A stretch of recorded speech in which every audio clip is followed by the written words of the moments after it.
everybody. How are you doing? You are watching the 78th SongBike Guitar Q&A live stream. I hope you are doing great as we wrap up 2024, the last live stream of 2024. All right, let's make it a good one. I got some stuff. I'm here for your questions. Don't be shy, man. You got a question for a guitar teacher? That's me. You're in the right place. Got a question for a plumber? That's the other live stream. But hey, nothing's off the table. Anytime you have a question, ask it in the chat. Put a bunch of question marks in advance. I'll try to answer it. In between your questions, do I have a show for you? Of course I do. In case the questions run a little bit quiet, here are some things on my agenda. Of course, we have our weekly guitar play along. Got a cool song for you today. I think you'll like it. It's one of those songs that I forgot I knew it. And it's one of those easy songs. And I can't believe it took me, we've done over 50 of these weekly guitar play-alongs. I can't believe it took me this long to think of this one. I'm going to teach you a lesson you'll never forget. I got a bunch of lessons right out of this book, The Guitar Year One. And I'm going to show you a bunch of things right out of that book, because as we enter a new year, maybe it's a good time to have a plan, right, of how you're going to get really good at the guitar in 2025. I want to show you a page from the Teenage Guitar Styles book. Remember this book? A student of mine gave it to me as an early Christmas present last week. Well, I want to show you one of the pages. It's the earliest pop music guitar book I've ever seen. And when I say pop music, you know, I mean popular stuff, not jazz, not classical, not folk music. What else do I have on the agenda tonight? I want to show you an example of chord substitution in a 12-bar blues. We talked about chord substitutions last week, and I like my answer just fine, but I want to give you a really specific example of chord substitution. So we're going to talk about that today. I'm going to use a 12-bar blues in the key of A as an example. I got some show and tell. I got some cool Christmas presents. Mrs. Songbike was very generous, and I got some show and tell for you guys. What else? We got a poll question up and running. The poll question is, would you ever consider turning your phone off when you practice? Touchy subject for some people. It could be a game changer. Just turn your phone off completely. Some of you might say, answer number one, I cannot turn my phone off. People need me. I get that. Answer number two, maybe you could turn your phone off. You're not sure. Answer number three, I always turn my phone off. And answer number four, I leave my phone in the other room, kind of a compromise. I'm curious. Our phones, can't live with them, can't live without them, right? But they do interfere with our practice time. I'd be surprised if your phone did not interfere with your practice time, but let me know about that in the chat. What else? Our annual segments, I should say our weekly segments, Should I Sell Out? I got a couple of interesting offers this week. Who's in town? I always like to let you guys know who's on tour coming through my little town here in Connecticut. I want to give you a link to some that just might help those of you who, like me, struggle with seeing stuff on a music stand right in front of you. We talked about that a little bit last week, and I want to share a link with you that could solve your issues. What else? We got, I have a new Sweetwater affiliate link in case you guys didn't grab it last time. I got that to share with you this time. Got a Bruce Springsteen quote. Got a new Discord link. I got my own dumb question for the week. It's a good dumb question. You're going to love it. I want to talk to you about some more Grammy nominees, some terrific guitar players and musicians and singers nominated for Grammys. People that some of them are brand new to me, and so it's just possible they might be new to you. Super talented people. And also a few more of the 50 global guitar greats from Songlines magazine. Ooh, and I got my new issue of Songlines magazine, so I can't wait to show you some of those, to provide you some links for some of the 50 global guitar greats. Ooh, some very, very cool people from all over, from Scotland, from Jamaica, from Puerto Rico. Yeah, some very cool stuff. Anyways, I think that's mostly what I have on my agenda. Beginning Guitar Lessons is our moderator. His name is Blue. Thank you for being here, Beginning Guitar Lessons, and Merry Christmas and Happy New Year. Bruce says, Merry Christmas from Sydney. Randy, how are you doing, Randy? DAC Poet. Bruce, and Bruce and Byron are watching. Bruce says, Jonathan, when you write songs, do you use scales to come up with melodies, or is it just what you hear in your head and you figure that out? Yes, it's the latter.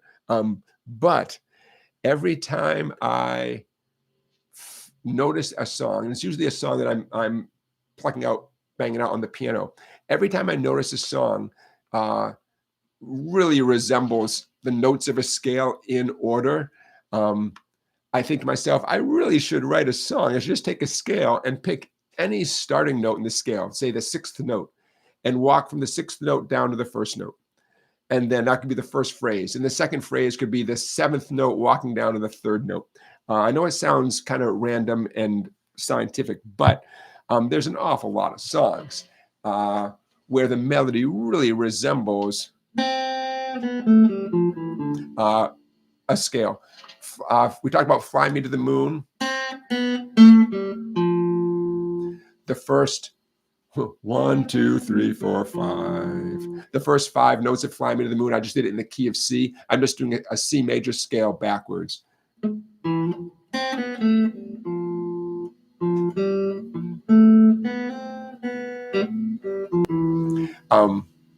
So that was one that popped into my head, I don't know, a couple weeks ago.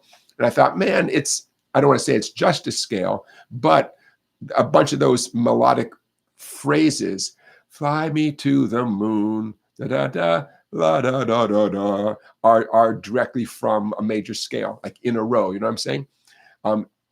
Quick disclaimer: every melody, you could say, is based on some scale.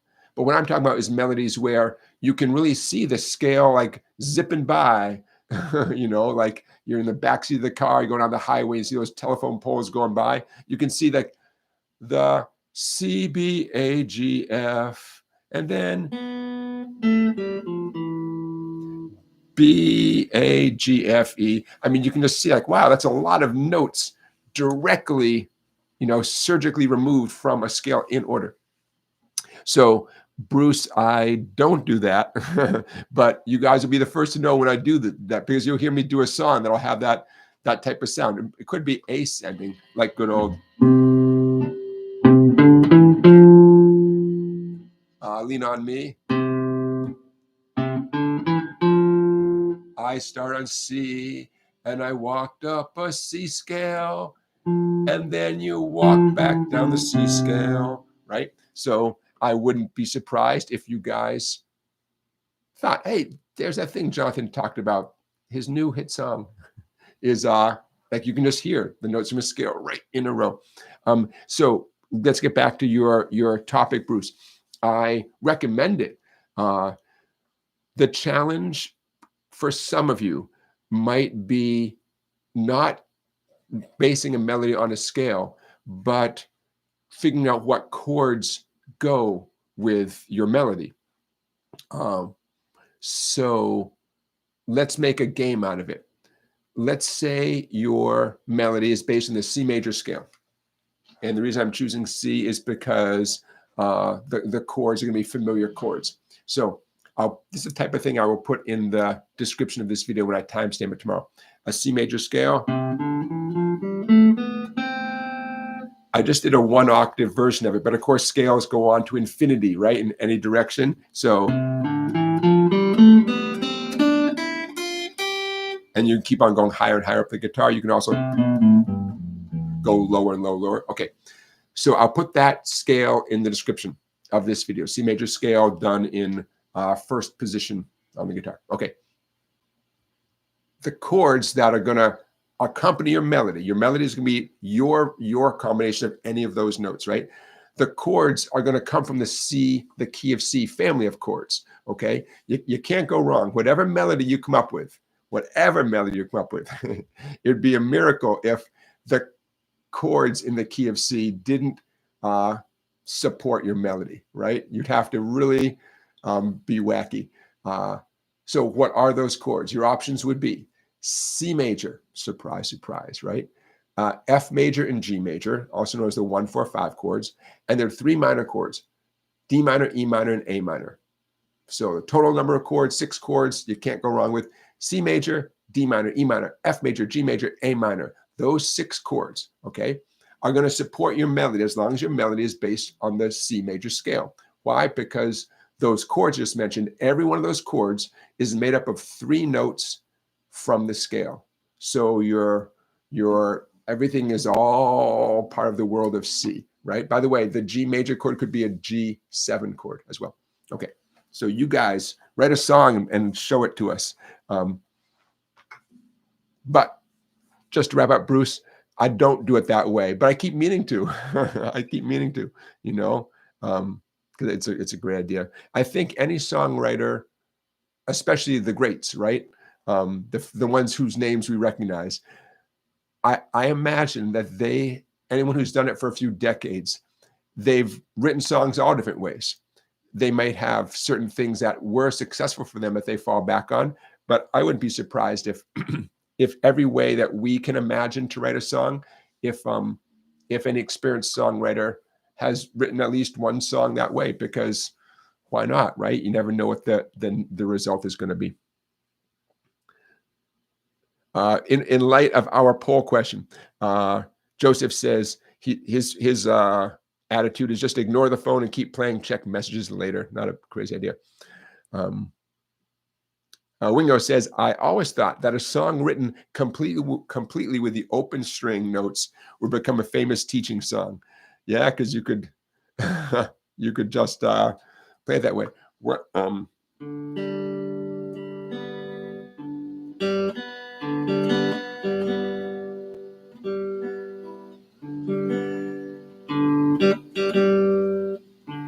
There's some song, I remember I see it, every time I see it in some method book, I think, oh, there's an example of a song with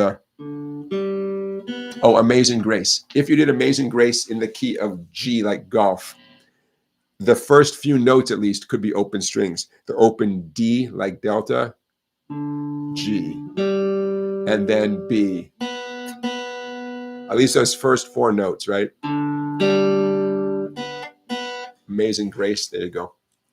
So sort of, Wingo. All right, so keep the questions coming in. When you put question marks in advance, it makes my life so much easier, and I appreciate that. Hey, let's talk about some SongBike merch, and I'm going to tell you guys how you can get that. See that cute little baseball hat lurking there behind me? Well, today's the day. Okay, here comes the link, and of course, I'll put this in the description of the video as well. Okay, we got merch, stuff that says SongBike on it, and there you go. This company called Altacolor has proven to be very cool to deal with. Look at that. SongBike, we got merch, hats and t-shirts, different colors. You pick the color, you pick the size. At least one of the hats has the SongBike name on the back too, because, you know, why not, right? Why not? There you go. So that's my way of saying thank you. It took me long enough, right? Thank you guys for waiting. I am proud and happy to share that link with you. So there you go. Altacolor, and I put the link in the chat, but the link, the address is basically SongBike, all one word, dot, Altacolor, ALTA color, altacolor.com, songbike.altacolor.com. They're out of Texas, and they made a very cool one-off t-shirt for me to give to my son for Christmas, and they got to me in record time. I couldn't believe it. They printed it and mailed it so fast, and so very cool company, and I hope to have a long, happy, healthy relationship with them. So yeah, head over to Altacolor and get yourself a little something, man. At the moment, it's t-shirts and hats, but they will put your logo on anything. So there you go. Can you get a t-shirt like this? Sure you can. Sure you can. That's a pretty crazy blue, but it's all, knock yourselves out and tell me how it goes. So yeah, so that's one little item I wanted to share with you guys today. Okay. How about a lesson you'll never forget?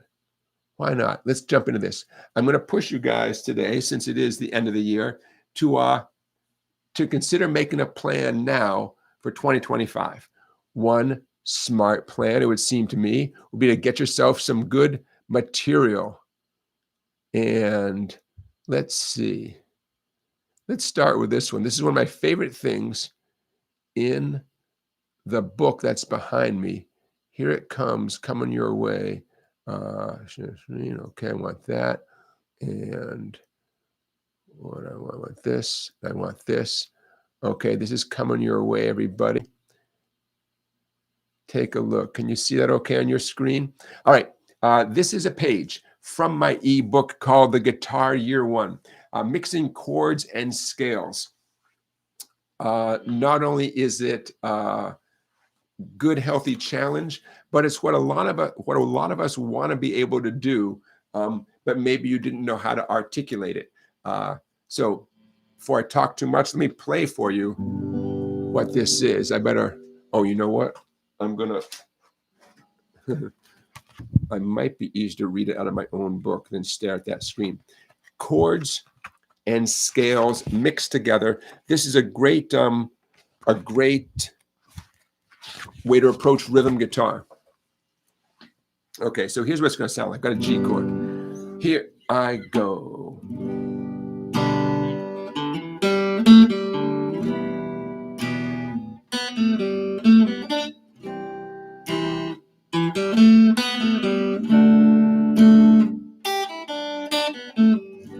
And then it loops back around again, okay? Mixing chords and scales. So what do you need to do this? You need 4 chords. I chose 4 easy ones, G, E minor, C, and D, right? Easy peasy. After you strum the chord 2 times, there's a cool little fill, little melodic run based on the G major pentatonic scale. Why? Because you're in the key of G. And the G major pentatonic scale is a great source for little melodic fills like this. Because I'm a drummer by training, I know rhythms can be tricky. A student will say to me, how does that go? That thing, how does it go? You know, that song you just showed me, whatever, how does it go? And many times what they're saying is, what's the rhythm? So because I want to explain things well and briefly, and I want to get it right the first time, I designed this so the rhythm is a no-brainer. Rat-a-tat, rat-a-tat. If you can say rat-a-tat, then you know how this goes. Strum, strum, rat-a-tat, rat-a-tat. Next one, strum, strum, rat-a-tat, rat-a-tat. Now, the book comes with a video, and so you can watch me doing what I just did right there. You can come back and watch this live stream right there. But as long as you can remember strum, strum, rat-a-tat, rat-a-tat, you're all set. The rat-a-tats are down, up, down, down, up, down. Okay? So intellectually, this is not going to blow your socks off. But the physical challenge of strumming chords and then doing a very specific melodic thing based on a scale, and then getting on to the next chord with very little, time to think in between, that's the goal, all right? So this is one of the pages from the Guitar Year One. In my mind, this page, this type of playing, is the kind of thing that a guitar student, a guitar player, should be able to do by the end of their first year of playing the guitar. Doesn't mean it takes a year. It just means it's a good challenge that should take a beginner a little while to get good at it. Don't forget, what we're talking about is not just we're talking about everything from making the chords sound good, ringing clearly, to either memorizing it or being able to play without looking at your hands. I mean, those are pretty much your only options, right? You're either going to memorize it or play it without looking at your hands. The down up picking, there's a bunch of things to think about. So that's why I wouldn't expect a beginner, to get great at this after 1 or 2 practice sessions. So it's in the book called The Guitar Year One. Does it take a year? No, but I have a few dozen things in this book that if the overall book should take someone a year, yeah, to get equally good at everything in the book, yeah. At a minimum, the book is full of things, skills that you should be aware of, whether or not it's you push yourself to master the skill, or whether or not it's a kind of music that you love or don't love. There's a bunch of things. Remember those one finger blues riffs from last time? There's a bunch of things that you should have the skills to do, by the end of a year. So there you go. Now we'll get back to this book later in tonight's live stream. This is an ebook available from www.song-bike.com. And yes, there's a video. In fact, the video is free for anyone to watch. The book essentially is a big PDF, dozens and dozens of pages of lots of different stuff. And if you want to hear about more of what's in the book, we'll get to that. But there you go, mixing chords and scales. You guys good with that? Okay. Little taste of what's going on.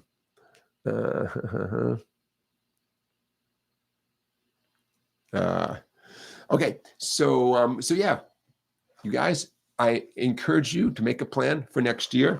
I think what's in that book is great for a total beginner. Maybe you just got a guitar as a holiday present. The book, this is not the perfect book for you. That's why there's the guitar week one and the guitar month one. Oh, you guys, if you gave a guitar to someone as a present, or someone who just got their first guitar, I'd be honored if you would send them to my website for the guitar week one or the guitar month one.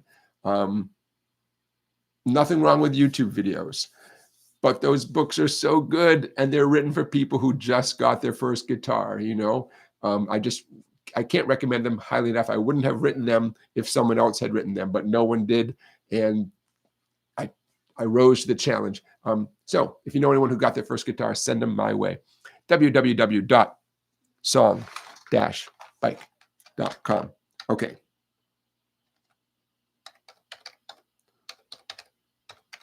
And I'm putting that in the chat. Oh yeah, DIC Poet is bringing up New Year's resolutions. I bet we all want to play more guitar in 2025, right? I bet many, many, many of us do. Caddis, hello, Caddis. Caddis says there's a hit song where a part of its signature sax line is just a scale. At least that's what it sounds like to me. Can you guess what song I mean? Is it that famous Jerry Rafferty song? I mean, that's in terms of songs that have a great sax part. That's one that comes to mind. I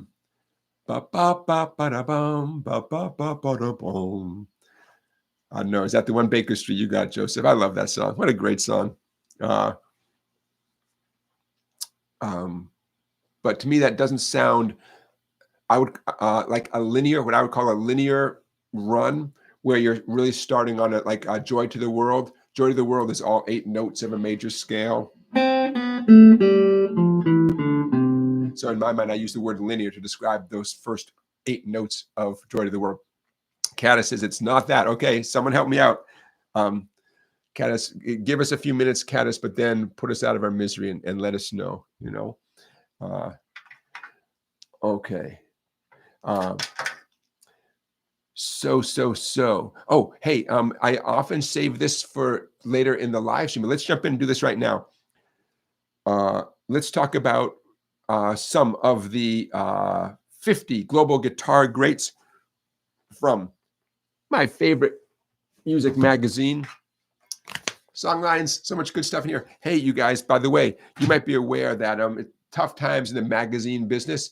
If you have favorite magazines that maybe you used to like and then you don't get them anymore, and I don't know, if they're still around, get a subscription, man. They just, I don't know. I'm the kind of person, I grew up with magazines, music magazines especially, and grab that subscription. I mean, they're talking about subscriptions that can be pennies sometimes, right? Some guitar magazine just folded up completely just recently, and that's tough to see.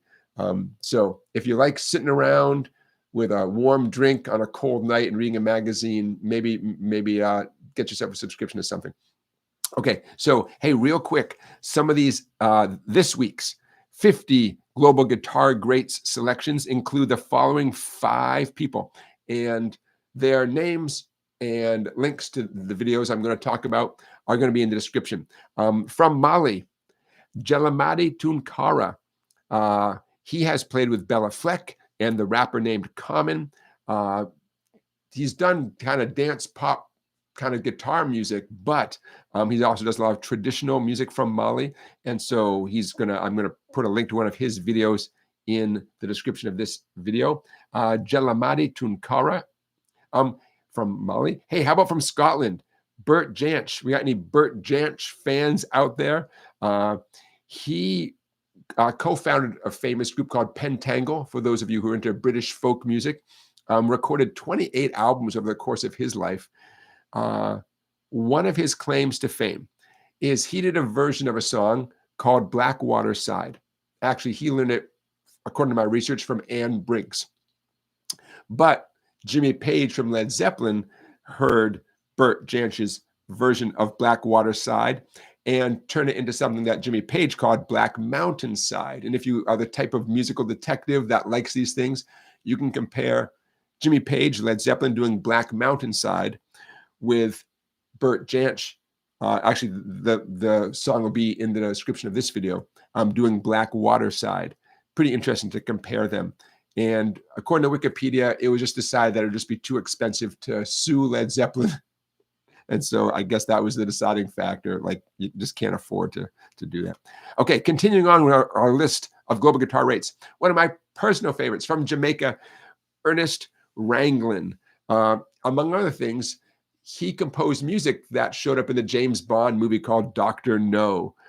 That goes back a little ways, I know, but that's because these guys we're talking about are not young people, you know. Ernest Ranglin worked with Jimmy Cliff. He worked with Lee Scratch Perry, for those of you reggae fans who like to do deep dives into reggae. And in the link in the description of this video will be a link to his song Surfin'. Just two more. From Puerto Rico, Yomo Toro. He was known as the king of the cuatro. Cuatro is a 10-string instrument.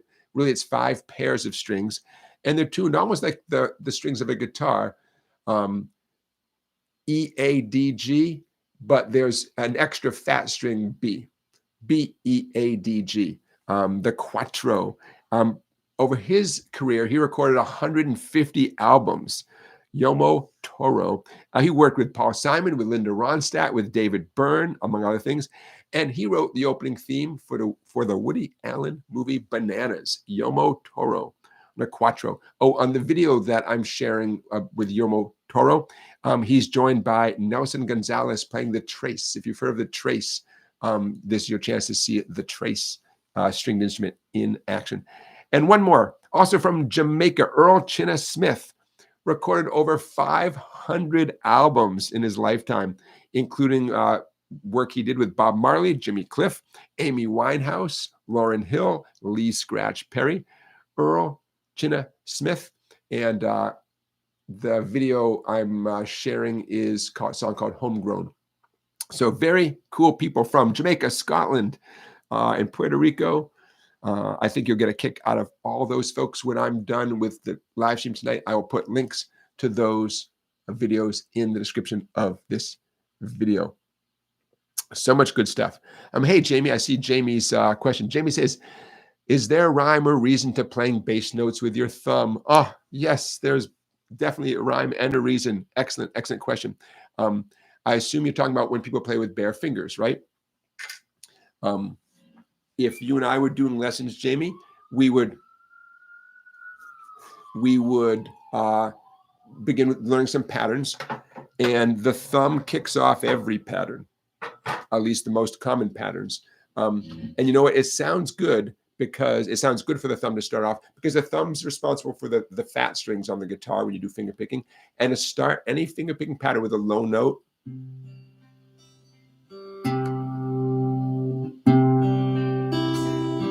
it sounds so solid to have that low sound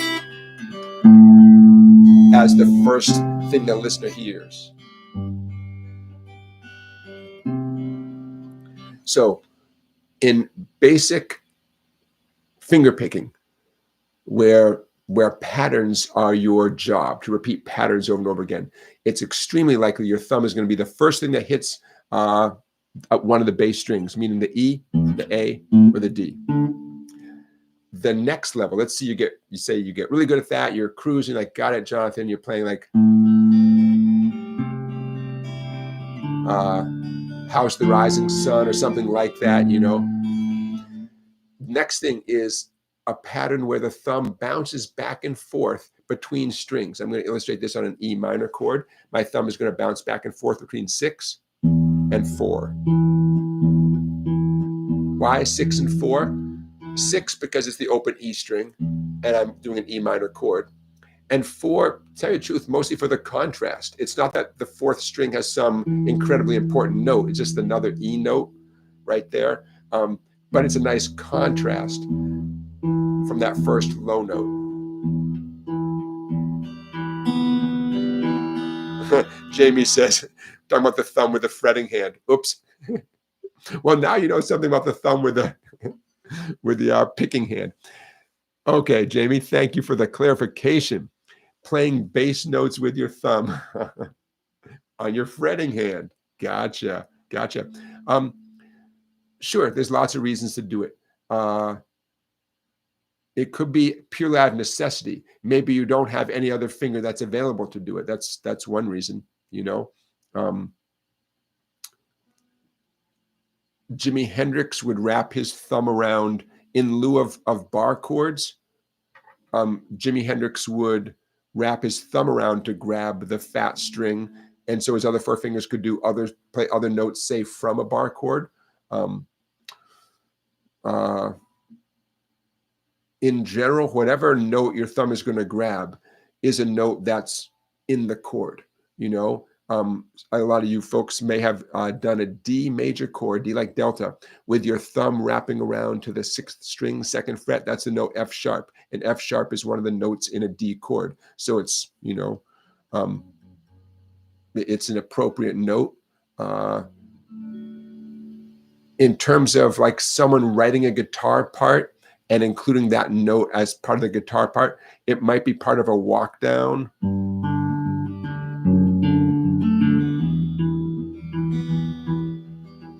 I'm doing this with finger picking for clarity. I suppose I could do it strumming with a pick, but what I just did there, I did a G major chord. I'm emphasizing the 6th string, 3rd fret, the note G.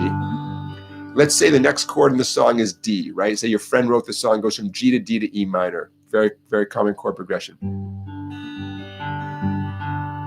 If the next chord is D, there's my D, but I'm going to grab the F sharp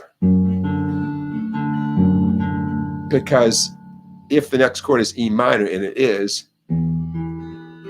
that sets me up for this nice classic walk down. G, emphasizing the 6th string, 3rd fret. D, emphasizing the 6th string, 2nd fret. And E minor, 6th string open. Now I'm going to stop talking.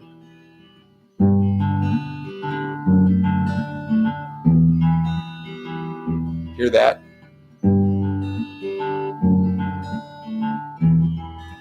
Now what sounds super cool is when that's happening on the guitar, but the melody, the vocal line, that's not what's happening. Oh, I could sing from G to D to E minor, but I'm not singing what my thumb is doing. I don't think so. If I did, oh, I'm following my thumb. Nothing wrong with that. Oh, I'm following my thumb. But how cool is it if the vocal is not doing that thing, right? I call that a song within a song. The singer's doing the singing thing, but if you listen closely, you're rewarded for your close listening by this like walk down that the thumb is helping with, you know? Okay. Hey, Bruce just got himself a t-shirt in olive green. Love it, Bruce. Nice. Excellent. May it arrive quickly. Awesome, Bruce. So, Bruce, the shipping, I hope the shipping to Australia is not too bad, but I appreciate that, Bruce. Thank you. Hey, is that the first sale? Is Bruce the first person to get SongBike merch? Ding, ding, ding, ding, ding. Thanks, Bruce. Wingo is making a really important point. I'm talking about using the thumb to create music, but to have the thumb reach over to dampen things, super useful. And I'll give you an example. If I'm strumming, I'm going to turn my electric down so I can hit the strings a little harder. Okay, if I want to strum the heck out of a C major chord, it's extremely likely that my thumb will reach over and very lightly touch the sixth string. Hear how dead that sixth string is right there? Then I can strum my C chord with wild abandon and not worry about the E string ring loud and sort of overwhelming the rest of the chord. So where'd I go here? Hold on. Wingo. So I want to give Wingo a shout out. Wingo, that's excellent. Excellent. Don't feel you have to. If your thumb is not comfortable doing any of these things I'm talking about, don't beat yourself up. It's simply one tool in your toolbox. You may never. This might never become part of your style, or you might come across a song that you love so much, and to play the song authentically, you might have to use a thumb, and maybe that'll be your motivation. But if you're just trying this for the first time and your thumb just doesn't want to reach around like that, yeah, don't worry. But it is if I were to give you some homework, I'd say start with that one. Start with a D chord with your thumb reaching around. And you know what the challenge is going to be? It's not going to be your thumb. Your thumb's going to probably be okay. It's that your thumb might pull these fingers in an awkward way that results in the skinny string not ring too clearly. So just because you can grab that thumb note, you're not done yet. You gotta, the rest of the chord still has to sound great, you know? So, yeah. So I don't know, try it with a G chord. If and when you do accomplish that, you are now playing a D/F sharp, a D major chord with F sharp as the new low note. And if you're strumming, you're allowed to strum all 6 strings. There you go. There you go. Hey, John Boston. Thanks for being here, John. Hey, Jim. Thanks for being here. Okay. So everybody, let's take a minute and give a little shout out. My student named Jim scored this book for me, and I can't wait to show you what's going on in this book.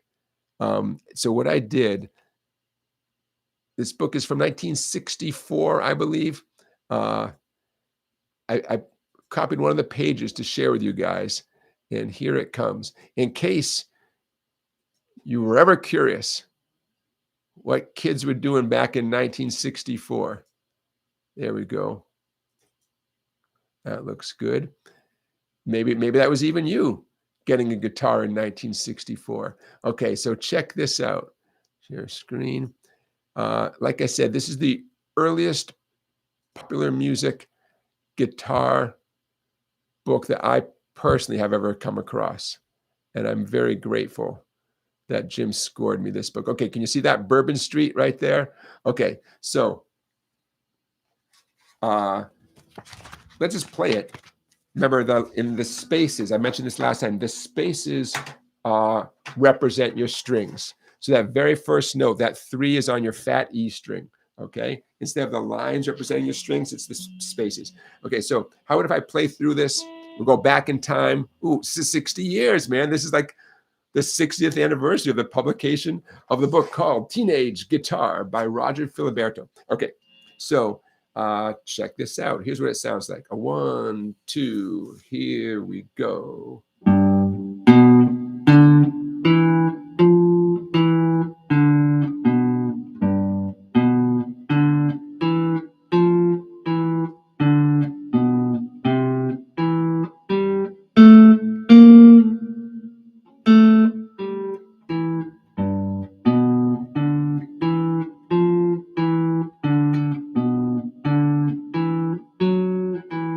That sounds weird. Is that right?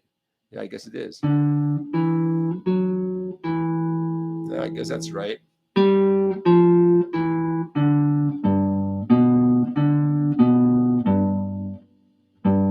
I didn't love that D7 thing, but that's what's written there. The end of line 3, the last bar of line 3.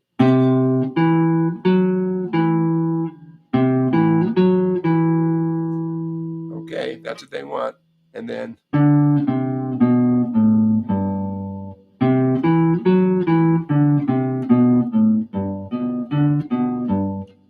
okay, there you go. So what do you think? This the number one thing that surprises me is simply using the spaces to represent the strings instead of the lines. The rest of this, things haven't changed that much. Look, see where my cursor is. Look at those indications to pluck down, right? Downstrokes, same thing we use today, 60 years later. The notation has indications which fingers to use, finger 2, finger 1, finger 4 up there, right? You know, tab still is tab. They have the chords up above. So, yeah, I mean, pretty straightforward stuff. All right, so there's page 1. If you took lessons back in 1964 and you know, maybe you scored this book in a guitar, you walk in for your first lesson, there you go, Bourbon Street. So, yeah, I just want to share that with you. Have times changed? Sort of. I don't know, but look at that, 12-bar blues. I mean, right? What you're looking at there is a 12-bar blues in the key of G. 12-bar blues is timeless. Okay, there you go. We'll check out more from Teenage Guitar, $1.25. That's what it would have set you back. Got to get my inflation calculator. $1.25. Anyone want to guess? Back in 1964. Okay, 125. 1964. Anyone want to guess what this book would go for, you know, in today's dollars? Almost exactly. Yeah, there you go, Rock Lobster. Almost exactly 10 times the price, $12.69, according to my app called Inflation Calculator. There you go. Yeah, it's a good deal. I mean, $12. There's 30 pages of interesting stuff in here. We'll get to some more of that. I've just started checking it out myself. Teenage Guitar.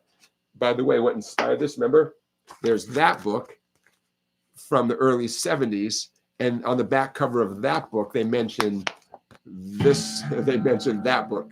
So now I have both of them. All right.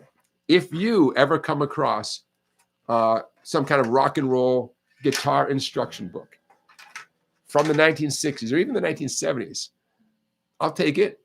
You know, sometimes you see these things at used bookstores, right? They're not. Chances are it's not going to break your bank, and I'll pay you back. How about that? DAC Poet, her mom is listening. She like that boogie woogie, right?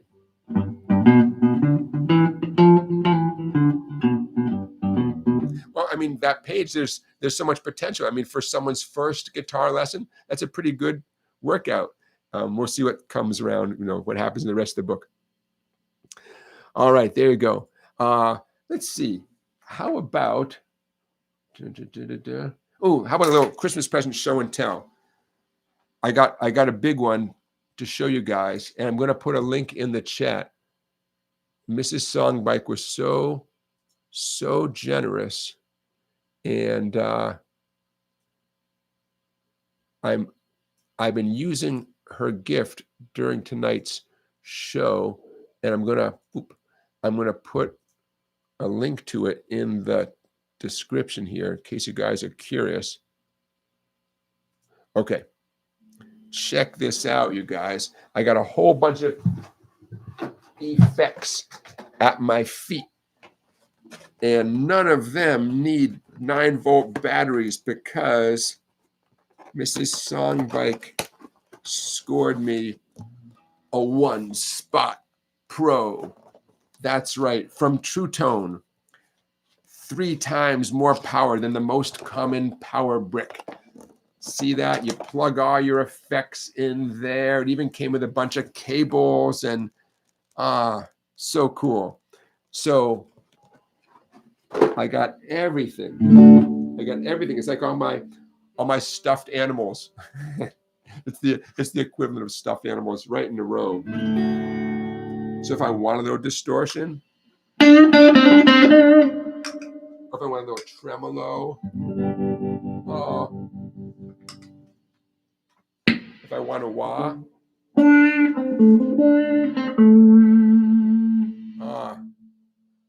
I can wah. I can wah really good. I can wah really well when I wah. Oh, so fun. So fun. So thank you, Mrs. Songbike. And if you are curious, you don't have to get the big one. This is the big one where you can plug in as many as 12 pedals. This is the CS12. They make smaller ones that are less expensive because, hey, maybe you don't need 12 things to be plugged in at the same time. Comes with everything. Switchable worldwide input voltage, cables and converter plugs included. All right, thank you, Mrs. Songbike, and thank you, True Tone. Very cool. I got it from Sweetwater. Remember, if you shop using one of these Sweetwater links that I provide, Sweetwater takes a little bit of their profits and sends it to support this live stream. So think about it. So fun. I never had all my little effects all plugged in at the same time. Woohoo! Good times. So I'm sure I'll be exploring that. I got a few days off from work. Hope you guys do too. I'm going back to work on January 2nd. So between now and then, I'm going to be making crazy sounds on my guitar. There you go. And I'll put the link to that product in the description of this video. What else? What else? Cute little commemorative guitar spoon. Thanks, sweetie.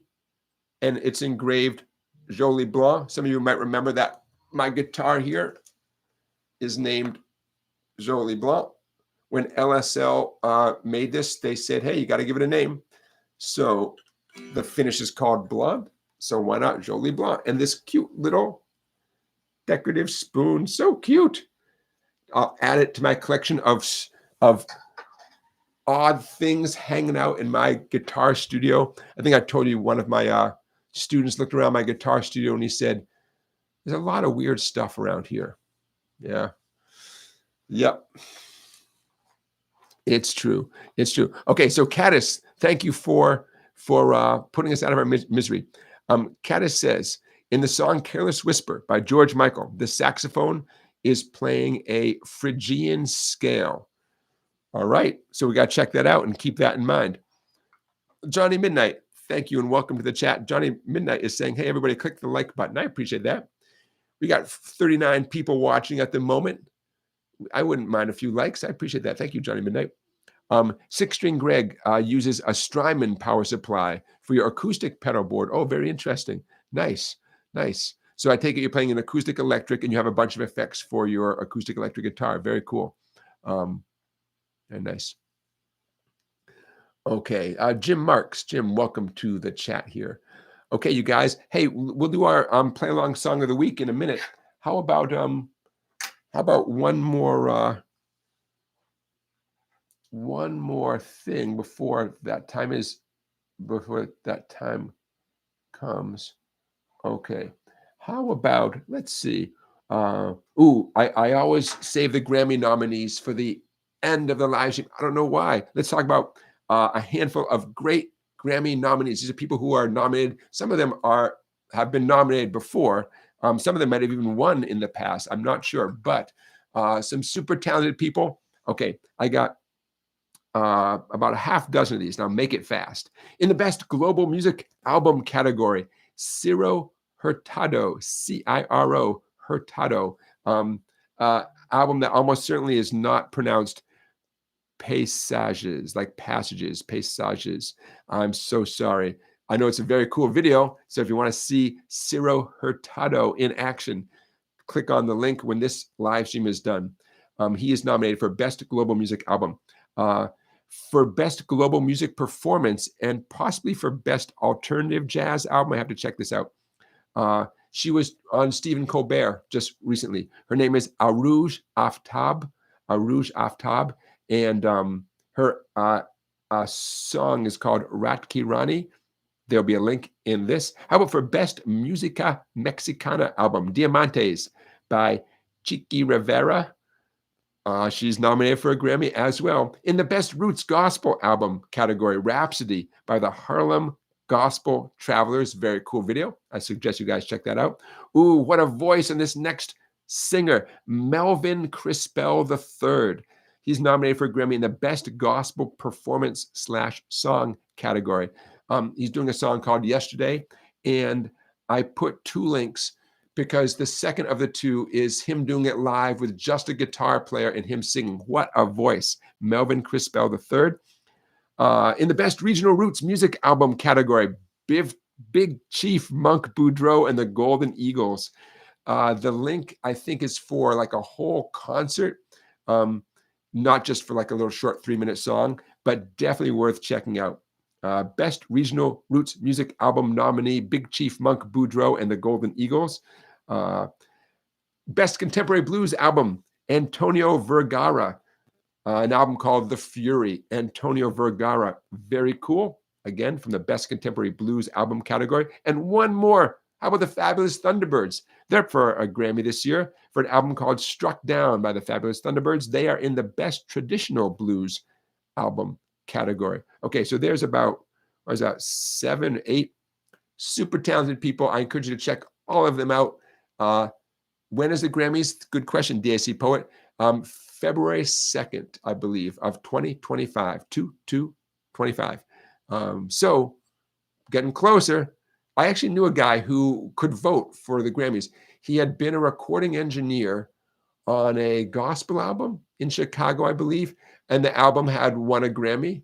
And so even as a humble engineer, the Grammy he was part of, he got the Grammy too. Maybe it's even for engineering. I'm not sure. But the bottom line is he could then vote for the Grammys for the rest of his life.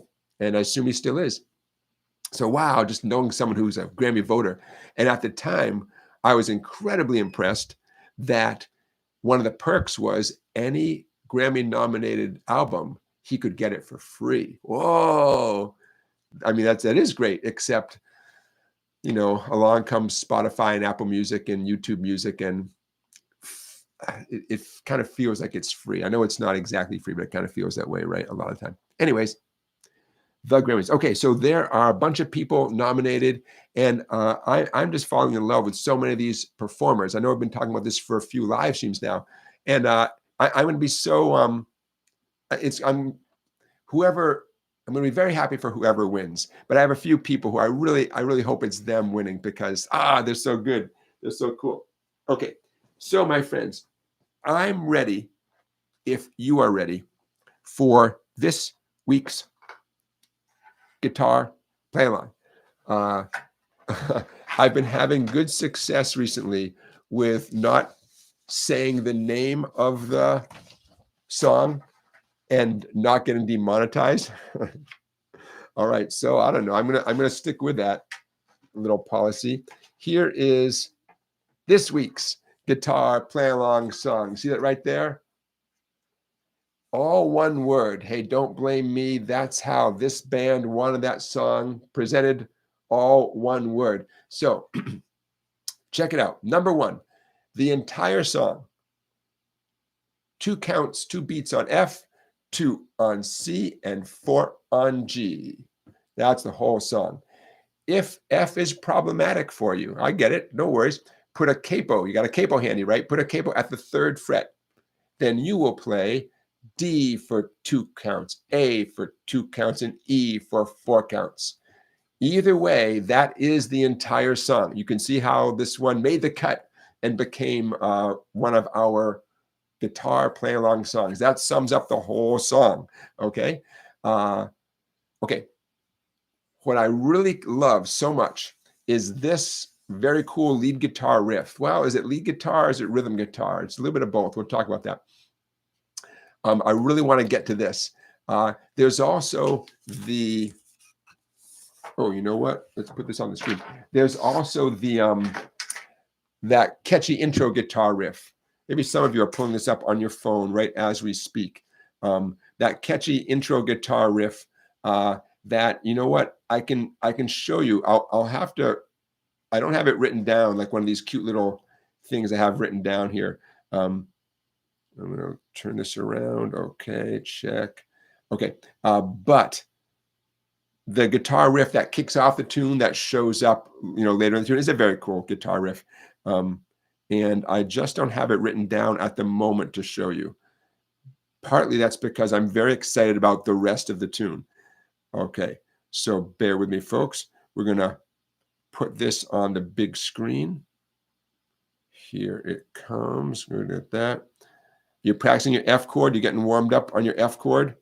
Those of you who are not comfortable with F, are you getting your capo on your 3rd fret? I hope so. I hope you are.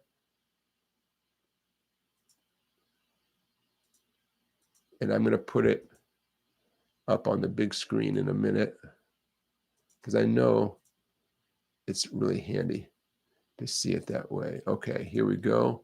Downloads, got it. Downloads, okay. Hanging around, got it. All right, whoo, is that big? I think you guys are going to see this just fine. Okay. Is that big enough for you? That's big. Okay, so we're going to start this up in a minute. Number 1, those chord changes, going to go about this speed. F to C to G, F to C to G. Okay, there you go. That's the whole song, right? You'll notice as I'm playing it, I might dance around a little bit between hitting a heavier string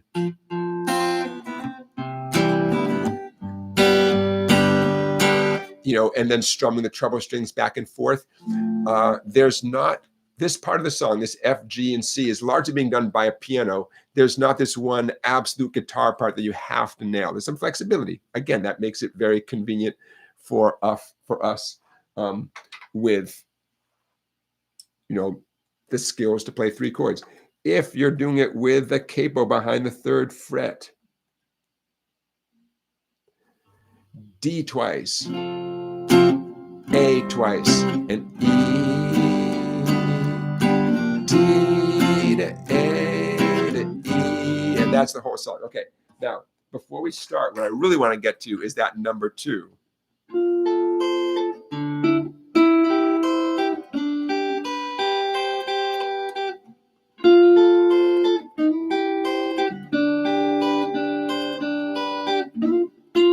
Okay, so what's going on there?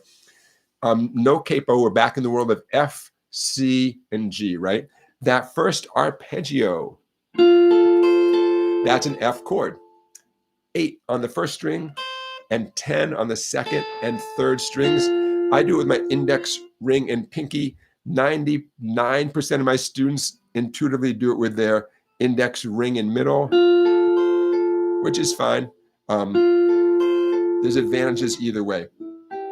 But the song is on an F chord, and the lead guitar player does that, especially on the chorus. Been hanging around this town on the corner. Those arpeggios show up on the chorus of the song. Okay, that 2nd arpeggio, the 9, 8, 8, 8, it's a little C chord. 8, 8, 1 finger on both strings. Do not use 2 different fingers. Use 1 finger, clamp down on both those treble strings at 8, and your middle finger on 9. So far we have. And then, remember, the song goes F to C. We just did the F. Here's the C. And then G, and during the G, see that 8 with the arrow above it? That's your left hand pinky, assuming your left hand is fretting the guitar, is grabbing that 8 just for a minute.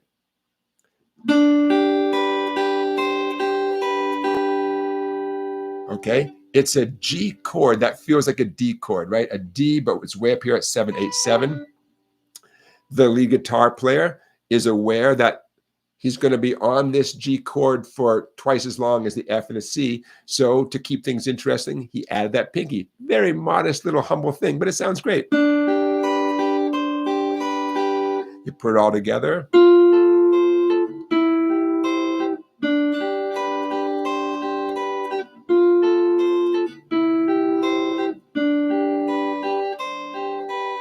Okay, my advice, if you understand that lead guitar riff, but you just can't execute it fast enough, I get it. If you had to perform this like tomorrow, you could, my advice, eliminate the first note of each one of those. The first note of the F and of the C.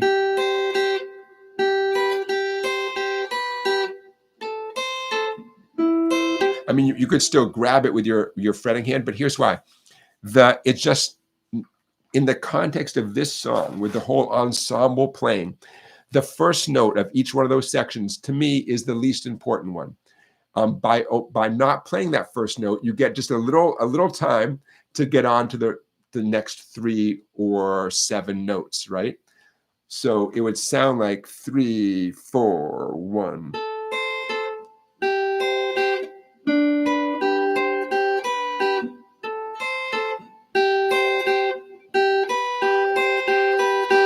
Okay, I'm saying that's a temporary thing, temporarily, until you get it together. But what a cool workout. And by the way, that number 2 riff, again, is exactly when the chorus, been hanging around this town on the corner, been bumming around this old town too long. You might hear me break into that on the chorus instead of strumming the chords, because I'm counting on you guys to keep those Fs, Cs, and Gs going, because kind of easy, right? Okay, I declare we are ready. Are we ready? I declare, yeah, we are ready. Why not? Let's get the words.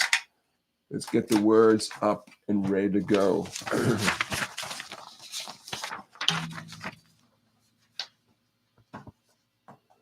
Okay, we got that. We got that.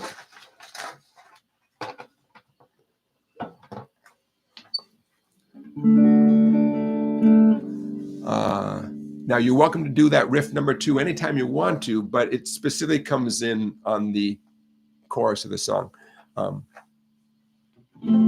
Oh, we'll start in a second. There's that.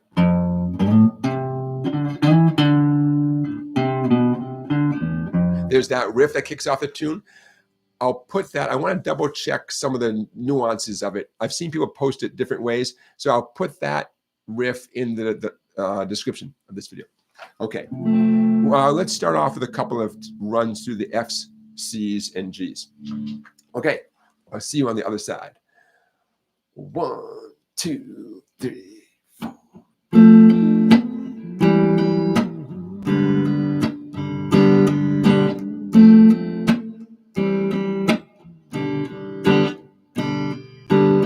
She sat right down on the sofa, said, "Where have you been? I've been waiting for you.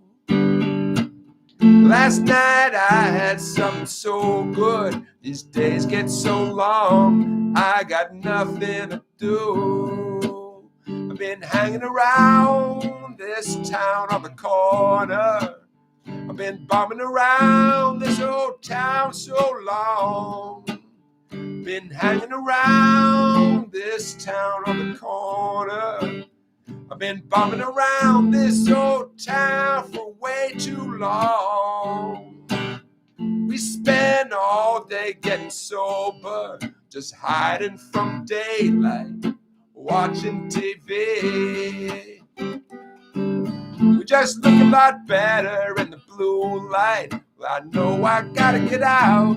I'm stuck so tight, way by the chain to keep me hanging around this town on the corner. Been bumming around this old town too long. Been hanging around this town on the corner. Been bumming around this old town for way too long.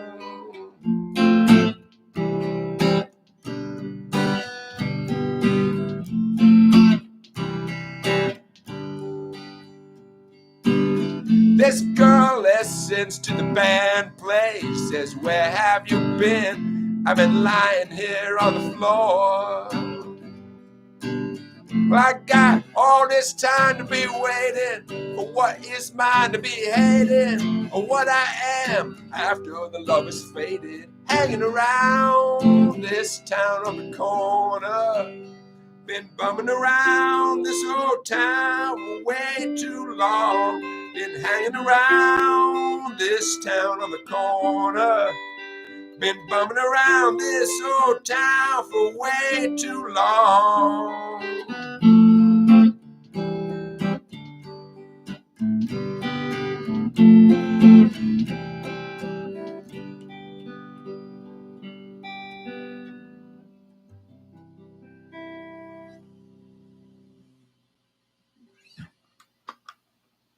All right, how'd you do? Some of you guys get that riff, right? You can do it. I said a minute ago, you're welcome to do that riff anytime. Of course, the song, it doesn't happen anytime. You're welcome to do it anytime in the sense that you're still reflecting the 2 beats of F and the 2 beats of C and the 4 beats of G. So it fits for the whole tune. Daisy Poet, thank you. A to Z me, thank you. Thank you very much. Thank you very much. So what else? What can I tell you? Pretty straightforward tune, right? This is the tune that I forgot how easy this was. I actually made a video. I made a video about this song long time ago, and I'm not too proud. Let's see, can I show you this? Let me see if I can pull this up. And oh, look at this guy. Look at this joker. Okay, let's see if I can share this screen with you. This is a long time ago. No, I don't want to do that. Hold on. I want to do this. I see. I got to stop sharing one thing. That would make sense, Jonathan. Okay, you guys, I'm going to take it down, right? Okay, see what you think of this joker right here. Oh, look at that guy. 10 years ago. Easy guitar play-along lesson, hanging around by Counting Crows. There you go. 10 years ago. Look at me. Look at me with my my music stand and my 3x5 note cards. Yeah, man. So I believe it's an 8-minute video. Boy, I sure hope I got into some detail during those 8 minutes. We'll see. In case any of you are curious, I'll put the link to that video in the description of this video. 10 years ago. Look at that kid. I was so much older then. I'm younger than that now. Anybody see the new Bob Dylan movie?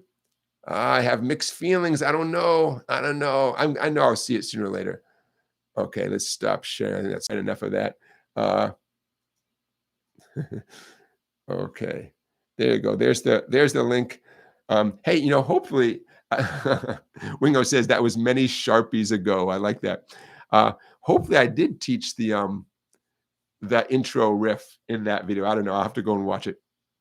10 years ago. Oh well. Okay. Thank you guys. I hope you had fun doing that. 3 chords. Those of you who are out there writing songs, there's your another example of a song that not only is it only 3 chords, but the 3 chords never, the order, the sequence never varies, you know. Our live stream is definitely not sponsored by San Pellegrino Italian sparkling drink, the limonata flavor. You can't tell, but right now my face is puckering up. Whew. Jim Marks, you might have noticed, Jim, that my earliest videos, there's a phone number that you can call. And yes, you can still call that number. Don't call right now. Don't do it. But my first dozen videos, 2013, there's a phone number on the screen, and it's the phone number of my music shop. And the reason is the first dozen videos were not filmed for YouTube. They were filmed for public access TV here in my little Shoreline, Connecticut area. And it made tons of sense to put the phone number on the screen then.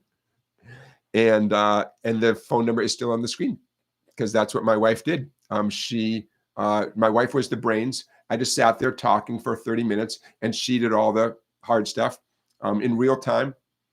Anything that pops up on the screen is because she hit the right button and made it pop up on the screen because she had created the title, the phone number, whatever. Yep. And so do people call that number? Sure. Not so much anymore. But yeah, I occasionally get phone calls at that phone number and from all over the US. and sometimes people, well, let's say people don't seem, people just call me up and ask me questions as if, I mean, I don't blame them because the phone number's on the screen, right? But they don't seem surprised at all that someone's answering the phone. And they'll just say, yeah, I have a question about doing the G chord the way you showed in the video. And I don't know. It's as if it's the most normal thing to see a guy on YouTube and then call him up and ask him a question for clarification. In their defense, I probably do say in the video, feel free to call the number if you have any questions. But that's, again, I didn't know what the future would be. So after we filmed the videos for public access, we subsequently put them on YouTube, and you guys know the rest. That's how we all ended up here. A to Z Me says, not really interested in biopics regarding the Bob Dylan. Anybody see the Bob Dylan movie already? It's getting good reviews, including amongst Bob Dylan, fans and experts and stuff. Hey, let's see how we're doing in our poll. Okay. Please vote in the poll if you have not already. The poll asks, would you ever turn off your phone when you practice? And I bring it up because finding practice time is hard, and making the best use of that practice time can also be tricky. And most of us have our phones right there. I use mine for the metronome. That's on my phone. But then I get a text and then things happen and I get it. It can be tricky, right? So that's why I brought it up with you guys. Hey, before I forget, one of my adult students, we had maybe a breakthrough. She figured out something. She had a light bulb moment right in front of my eyes. As you could see, the light bulb went off. She practices guitar in her office space in her house. But every time she sits down, her computer's right there. She remembers something she has to do on her computer, a work-related thing.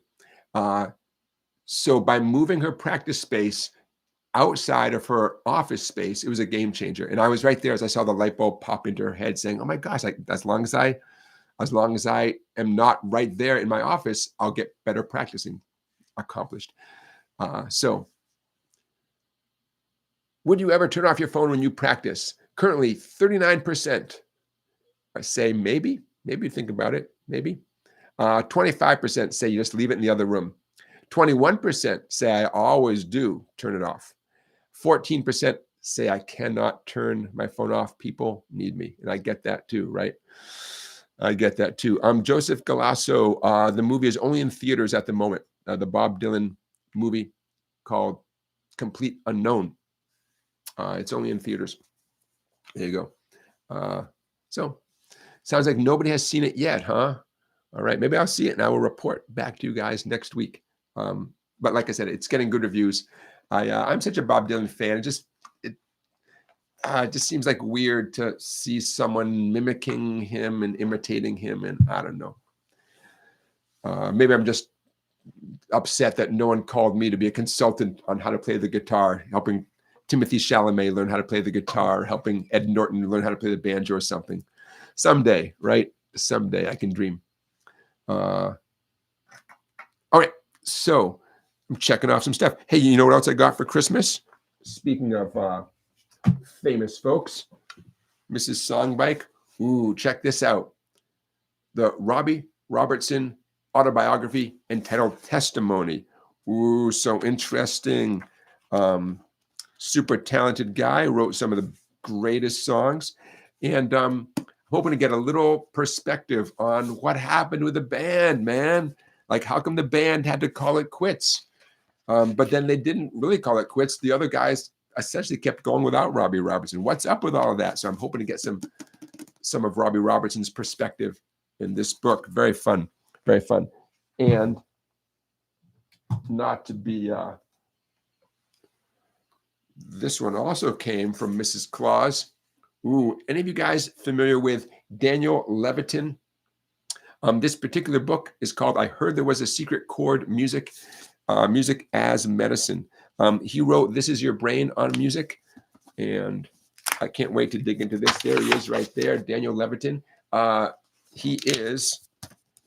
He's not just a musician.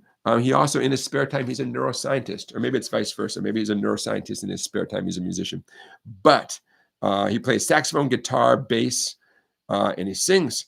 He's worked as a producer, recording consultant, but did I mention he's a neuroscientist? So that's, what a cool combination. How am I ever going to sleep? All this fun stuff. Very interesting. So I hope to learn some stuff and share it with you guys. DAC Poet says the phone is too distracting and tempting when practicing, unless you're using it as a tuner or a metronome or learning from a YouTube video. Yeah. Right. That's a thing. I always have my phone. That's my metronome, but then it bleeps. Val says that his sister says he'll love the Bob Dylan movie. Yeah, I don't know. I should just take the plunge and go see it. As time goes on, I'm going to hear people talking about it forever and ever and ever. I don't know. So everybody, don't forget, I'm here for your questions, right? We got plenty of time. Don't be shy. Put a few question marks in advance. This live stream is a weapon of mass instruction.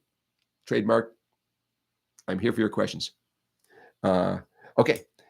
Other things. Should I sell out the offers this week? I was offered to link up with a gaming company called Razer, R-A-Z-E-R. They think I might be the right guy to sell you their products. And also Columbia outerwear, Columbia sportswear. Should I sell out? I don't know. You want to buy some stuff? Go ahead and buy it.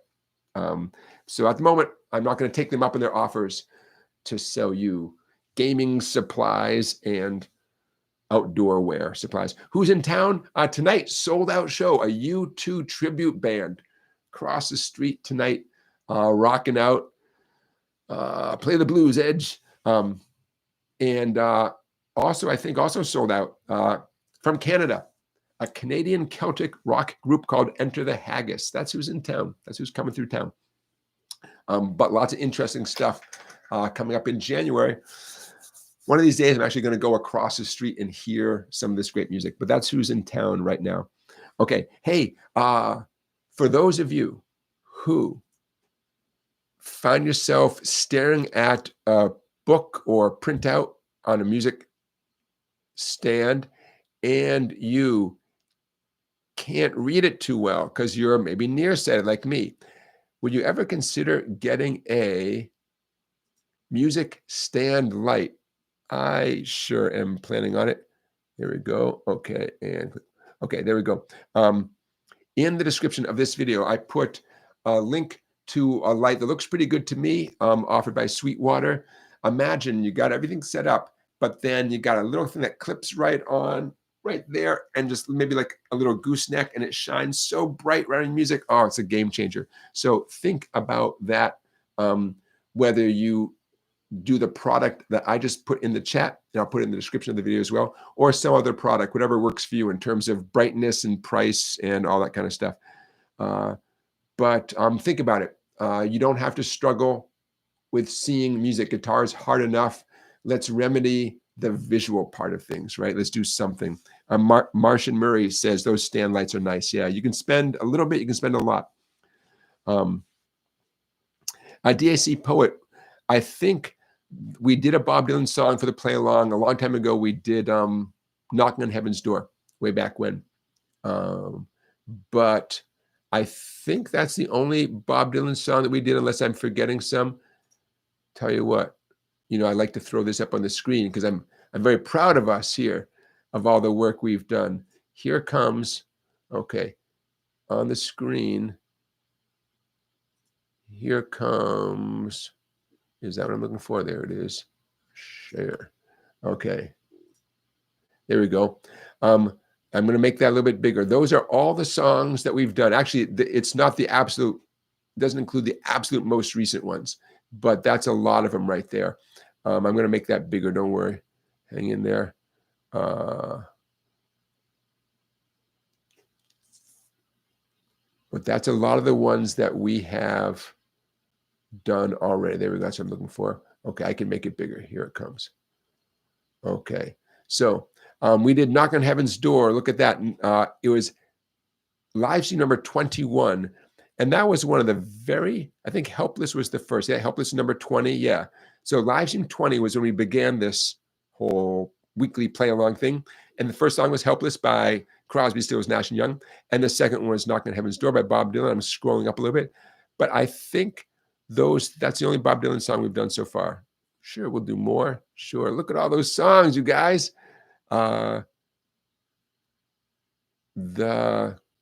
Man, it's dozens and dozens of songs. I feel like I haven't updated this for the last couple of tunes that we've done.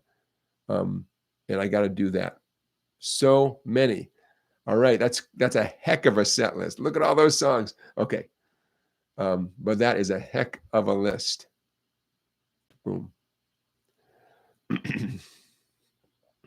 Val says you could probably devote a whole live stream session to Bob's music. Sure, for sure. Yep. Oh, hey, Rick G, I appreciate what you're saying. Rick G said, I just purchased another one of your books, The Guitar Week 1. I like the pictures of people, the historical pictures of people playing the guitar. Yeah, oh, thank you so much. That was maybe my favorite part of writing these different books I've done. I went to the Library of Congress website and just found just very cool photos of people playing the guitar and or bands. But where the guitar player is, let me find a good one here. From 1940. Check out this. This is from the guitar year 1. I know you guys might be able to see it too well. See that photo right there? Look at that, man. I know the resolution might not be great on your end. And how about this one? From 1938. Oh man, I love these photos so much. You know, you got white space in a paper. You got to put something there. And so that was how I filled the space for not every single book I've done, but for a bunch of them, especially the guitar year 1, the guitar week 1, the guitar month 1. Yeah. Joseph is suggesting Like a Rolling Stone. Yep. Yeah. Danielle says Danielle practices music on a 27-inch monitor while wearing computer distance glasses. Wow, very cool. I mean, like I said, the physical challenges of the guitar, developing your ear, developing your timing, there's plenty to challenge us. Seeing the music, that shouldn't be the challenge, right? That's not fair. We've got enough on our plate already, you know. Okay. Yeah. All right, so keep the questions coming in, my friends. I'm checking off a few things from the list. Okay, we did that. We did that. I got a dumb question for you. Remember, I ask dumb questions so you don't have to. Dumb question of the week. Dumb question is, how good do you have to be to play in a band? It's a dumb question. Yeah, but seriously, how good do you have to be? Like, do you have to be able to play bar chords to be in a band? Do you have to be able to play? Do you have to be able to play a solo to be in a band? Do you need a certain kind of guitar? Do you need what do you need? Do you need to play standing up to play in a band? Maybe. You know, I don't know. How good do you have to be to play in a band? What do you think? It's a dumb question, but yeah, it's crossed your mind. Maybe some of you already play in a band, right? If you play with one other person, does that count as playing in a band? How good do you have to be? What do you need to know, right? I would say you don't have to be as good as you think, but it depends on the band, right? It depends. I would say if I were to make a little checklist, the 16 classic chords. Ooh, those are in this book. The 16 chords you can't live without. Yeah, you want to be pretty good at most of those, if not all of them. You know, that'll certainly make being in a band a lot easier, right? Those being comfortable switching between those 16 chords, you know, that's pretty important. Playing with a band, you want to be a little bit loud. So that means probably going to play with a pick rather than bare fingers. Means you're going to want to know some strum patterns, you know half a dozen strum patterns. Ooh, we're going to get to that. There's a bunch of strum patterns in that book too. If the band might need you to take a solo, you know, to know a couple of pentatonic scales, closed position scales, at least one closed position pentatonic scale that you can move around the neck. You know, it's a good thing to know about. I don't know. There's the dumb question of the week. How good do you have to be to play in a band? Okay, so in light of that, though, hey, let's turn you on to something else from that book. And not that, this right there. Okay, so also, hey, come back here. Wait a second here. Also from the guitar, year one. That, we don't need that one. Come on, bear with me, folks. We need this. And we need that. Nope, we don't need that one. I want to pull up that one. Yeah, why is that so hard? That's not so hard. Okay. So I'm streaming. Got it. Okay, strum patterns. Absolutely one of the most common questions I get has to do with strum patterns. Come on, where are we here? Don't need that. Hold on. So let's get you going on some strum patterns. Some of these are going to be very familiar to you. You're going to say, well, I know those. I can do those. Yeah, I bet you can. Some of them you might be less comfortable with. Well, this is fighting me here. But this book has, that's the one I'm looking for. Well, we can make that one happen. Okay. Then I'm going to tug that down, get that out of the way. Okay.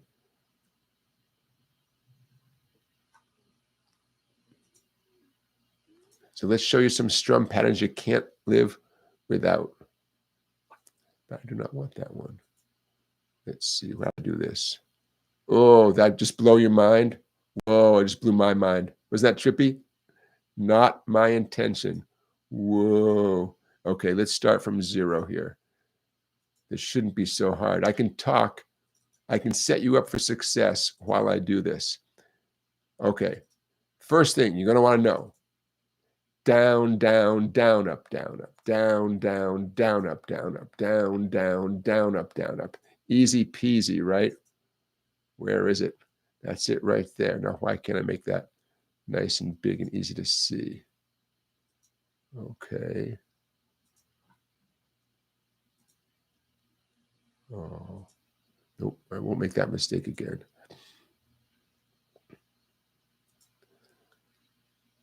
Okay, so take any chord, right? And let me hear you go down, down, down, up, down, up, down, down, down, up, down, up. The upstrokes might not hit all the strings. Upstrokes often only hit a few strings.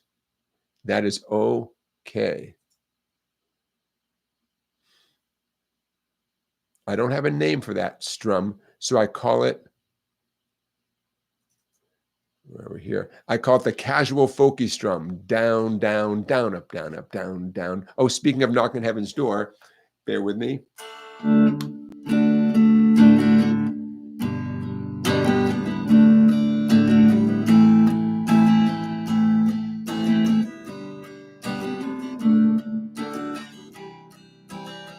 Hear that? That would fit knocking on heaven's door just fine. Down, down, down, up, down, up, down, down.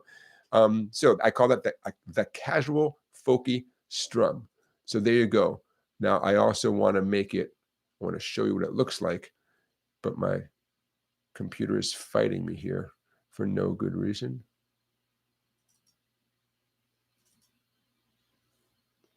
Try this one more time.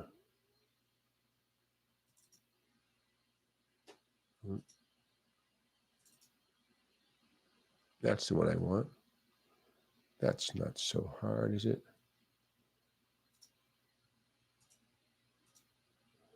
Okay. Yeah. Come on, people. Is there's a second one on the same page. Okay. Whew. Is that big enough for you? That's not small. Let's see. Can you see that okay? All right. Strum patterns. Okay. The Calypso strum, number 2. Interesting name, not a super helpful name. As soon as you hear that, you're going to recognize. I have it illustrated in an A minor chord. I'm going to sing it to you first. Down, down, up, down, down, down, up, down.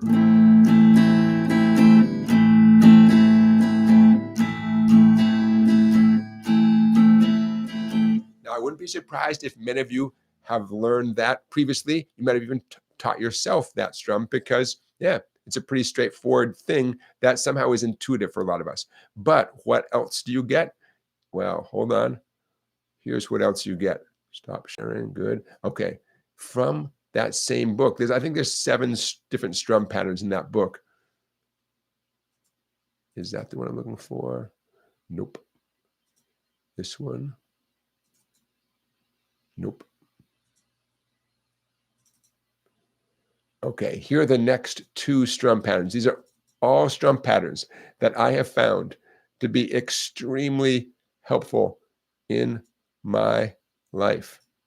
Playing lots of songs, nope, that have these strum patterns. That's the one I want right there. No. Come on.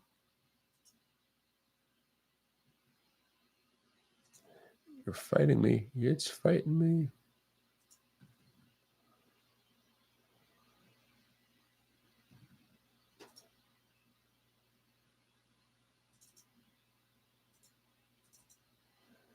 Okay, there it is, my friends. There it is. So let's learn 2 more strum patterns here. Ready? You got it. These are my names for these strum patterns, but I'm not the only person who refers in this way. Using an E as in echo, an E chord. We have the boom chick strum, example 3, all downstrokes.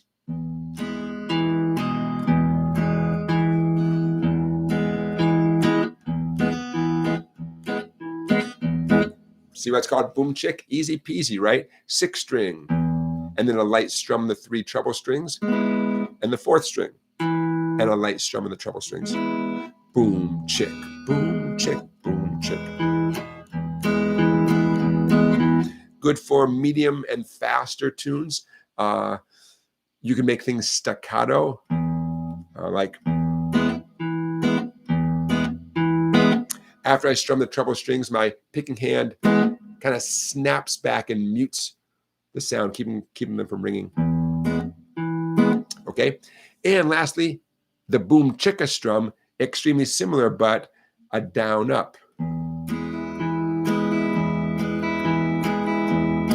That's good for slowish to medium speed songs.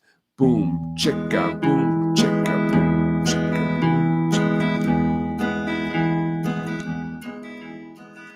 If songs get especially fast, it's just not convenient to do that upstroke, and that's why I would revert to that top one, the boom chick, boom chick. Okay, so there's 7 strum patterns in this book. There's 7 strum patterns there, but those are 4 of them. Okay, again, why are we talking about this? New Year is coming, right? New Year. 2025, make a plan. Why not get yourself something, some kind of learning material that makes sense to spend a year on? I humbly submit that electronic book available for immediate download right now from www.song-bike.com. Okay, and if we have time, I'll show you one more thing from that same book. Hey, John Mason, I see your question. Gonna wet my whistle here for a second.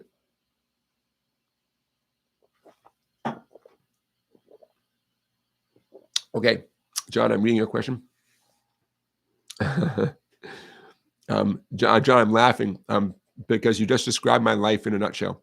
John says, do you ever learn a song to teach it to a person? For 32 years. I've been trying to learn Steve Noonan's song, Leaning Back and Laughing, for many years. I think you could help. John, if you're my one-on-one student, that would be literally my job. At least that's how I see my job. Teach students songs they really care about, and simultaneously work on the skills they're going to need to play that song. Sometimes most of the time you work on the skills sort of separately, and then you apply them to a song, right? Unless you already have all the skills. Maybe you just need someone to tell you what the chord changes are, you know? John, what I want to suggest, though, is in case you haven't already looked, you want to Google the name of the song and the performer and see what other people have posted. You might be surprised. People may have posted a video on how to play that song. They might have posted tab. So I know it might sound pretty obvious, but I would just type Steve Noonan leaning back and laughing into your search bar there, and then maybe the word chords or lesson or tab, T-A-B, tab, and you might be surprised what's out there. Because if you like this song, there are easily thousands of other people who like it too, who also want to know, like, how does it go on the guitar? You know, that's my number one advice. Hey, Randy, thank you for your super chat. Randy, super chats are that little dollar sign down at the bottom of the screen where you can make a donation to the Sharpie Fund. I cracked open a new Sharpie today. Ooh, for what we're about to do here in a moment. And you know, I usually get a few weeks out of these Sharpies, but then they fade away like the morning dew. And Rock Lobster, thank you for your for your super chat. Rock Lobster, you're reminding me that when you make a donation to SongBike, you are paying in song bucks. I love it. Song bucks. So I appreciate your donation of song bucks to SongBike. Hey, in a minute, we're going to do this 12-bar blues chord substitution thing. And so stick around. Bruce, was it Bruce who asked about chord substitutions last week? And I answered the question, and then as the week went on, I just, you know, I thought to myself, well, there's more stuff I would like to present. Okay, of course. So bear with me, folks. I'm going to make that go that direction. Perfect. So stick around because we are going to do a chord substitution thing in a minute. There we go. You guys having a good time tonight? I hope so. If you're having a good time, let me hear say yeah. Come on, let me hear say yeah. It's not loud enough. I can't hear that. All right, it's a little bit better. I appreciate it. Okay, so we'll get to that chord substitution stuff in a moment. I'm going to click on this. I'm going to download that. There we go. Beautiful, beautiful. I'm going to do this. So chord substitutions. It's when, there we go. Look at that. Okay. When you play different chords on purpose to get different effects, and yet you stay true to the overall structure of the song. So we'll get to that in a minute. I'm just checking my list here. Made a list. I'm going to check it twice. Okay. Got that. Got that. Okay, got that. Hey, couple quick things. Don't forget to get yourself something for free. A lot of you have this. I've given away over 300 of these. I like to make it 1,000. Nice round 1,000. That feels so great. Please don't be shy. It's free. The SongBike Blues Guide. Head over to www.song-bike.com. There's a video, also free, no strings attached. I don't know how else to say it. Free. Sometimes free actually means free. It's free. Now it's packed with stuff. It happens to be 14 pages. It's not like an epic thing, but it's free. And there's so much good stuff in here. It's an electronic book. As soon as you enter your email address, it comes right to your email like instantly, and a PDF, and you can look at it on your computer or you can print it up. Don't be shy. Hundreds and hundreds of people already have their copy of this. Okay. So Sometimes I forget to mention stuff to you guys, and I didn't want to. Okay, check. I have a new Discord link up for you guys. I'm going to put it in the chat right now. I have a question for those of you who are Discord experts. Okay. Every time I make a Discord invite link, there's a little box, and I click on the box, and the box says, do you want this link, this Discord link, to be permanent? And I say, yes, I do want this link to be permanent. And then the link expires. Help. Somebody help me. What am I doing? What am I doing wrong? I don't get it. But nevertheless, I'm going to persist here. Okay. Here is, there you go. In the chat. I'll put this in the description of the video as well. Here's the newest Discord link for those of you who are hip to Discord. Join the group quick with that link, because even though it's not supposed to expire, I guess no matter what they do, I don't know. But that link I just put in the chat, it'll be in the description of this video as well. But here's what I will say. You guys have been very good about telling me when the invite link is not working anymore. So yeah, don't be shy.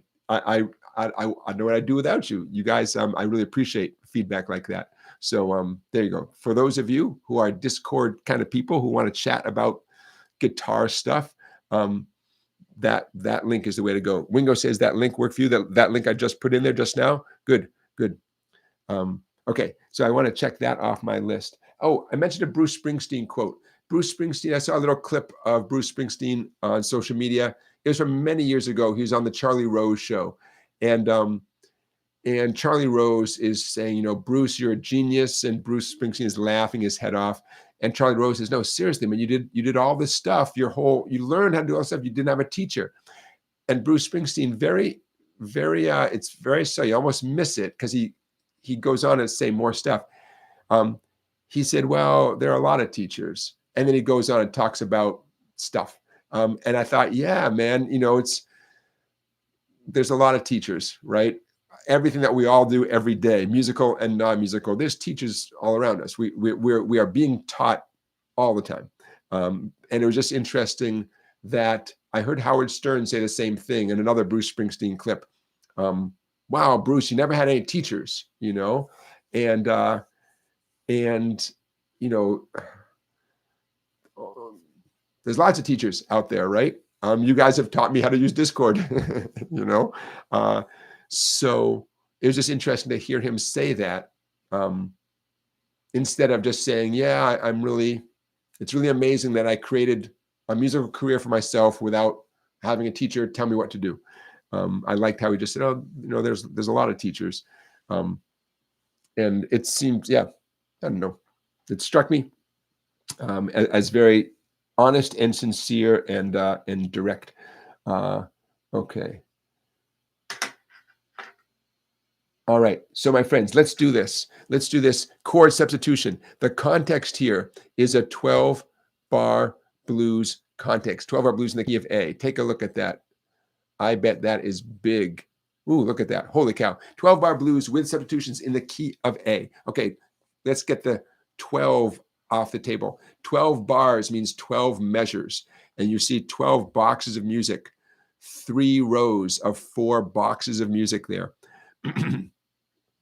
12-bar blues in the key of A. The absolute simplest way. Boy, I wish I could write on that screen, like right as you guys are seeing it. The absolute simplest way of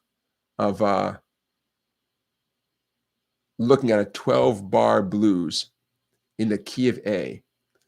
The top line would be all A7 chords all the way across, each one for 4 counts like this. A7, 2, 3, 4. Again, 2, 3, 4. Third measure, right?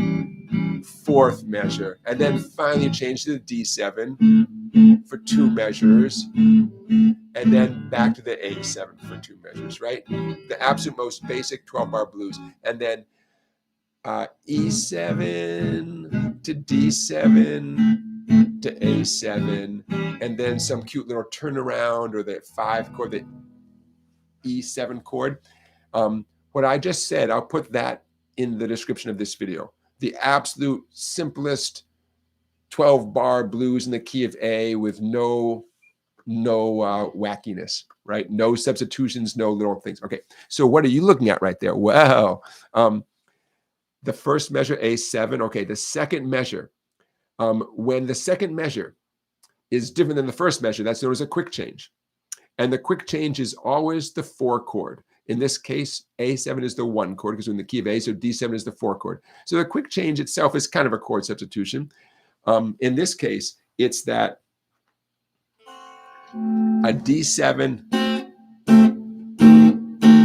and then a D sharp diminished 7. Whoa. So there's definitely a little substitution in there, right? Because that's a diminished chord. D sharp diminished 7. That little black dot before the 7, that's actually supposed to be a circle that's white in the middle, but that's how it came out. Thanks to that new Sharpie I was using. Okay, so D7 and D sharp 7 back to the A7. So now we're back in a more predictable track. That first line, that quick change, the quick change itself is a chord substitution. And then instead of just staying on the D7 chord for all 4 counts, that D sharp diminished 7, yeah, that's an eye opener. That's definitely a type of a substitution. By the way, how do you play a D sharp diminished 7? Check it out. Take your D7 chord. Okay, regular D7, 2nd fret, 1st fret, 2nd fret. Now do it with your middle ring and pinky. We got to free up that pointer finger. Pinky, 1st string, 2nd fret. Middle finger, 2nd string, 1st fret. Ring finger, 3rd string, 2nd fret. That's still a D7. For the D sharp diminished 7, you need the note D sharp. That's all you need. 4th string, 1st fret. Ooh, that diminished sound. If you're doing the D7 with your middle ring and pinky anyways, it becomes really easy. Just put down the pointer finger for that diminished sound. Okay, what about line 2? Line 2 typically would be a D7 chord, not just for the first measure, but also for the second measure as well. We're substituting a D minor 7 for the second measure. What's a D minor 7? Imagine an F chord with an open 4th string.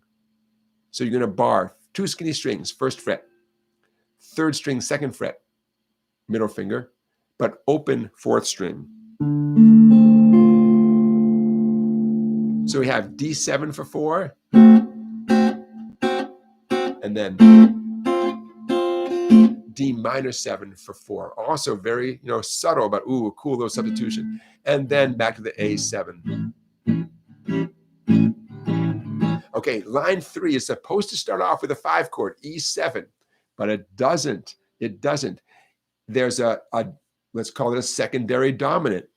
The composer here stuck in a dominant chord that's going to get us to the E7. It's going to prolong things a little bit. A B7 chord. B7 is not supposed to be here, but it's serving a very specific purpose. It's not a diatonic chord. It's not a chord in the key of A. It's not supposed to be here, but it sounds so good because a B7 is full of tension that's begging to be resolved by any chord with E in the name. Well, we know an E chord has to come up, right? It's a 12-bar blues. The E chord, the 5 chord, it's going to come up eventually, right? It's the last line. This is when it's supposed to come up traditionally. But instead of playing at the beginning of line 3, we're saving it for the second measure of line 3. We're prolonging it by playing the B7 first. B7, and then E7. Then we arrive at the A7. Oh, so not to put too fine a point on it, but that B7 is a chord substitution. It's supposed to be an E7 right there. We're putting in a B7 in its place. And then we get to the E7. Okay, we have now arrived at the A7 on the bottom line, the A7 chord. Nothing surprising there. That's typically where the 1 chord would show up. But what happens next just might surprise you. A C7 to B7 to B flat 7. How are we going to play that B flat 7? There's a few ways of playing it. We'll get to that in a minute. But you see what's happening there? The A7 turns into a C to a B to a B flat 7. I'm playing the root notes because that B flat 7, oh, we've created this C, B, B flat, where it seems inevitable that we're going to go back to the top of the page where there's an a C to B flat to A, okay? The C is not supposed to be here, the C7. The B7 is not supposed to be here. The B flat 7 is not supposed to be here. But by substituting them for what could have been there, it creates this cool walk down.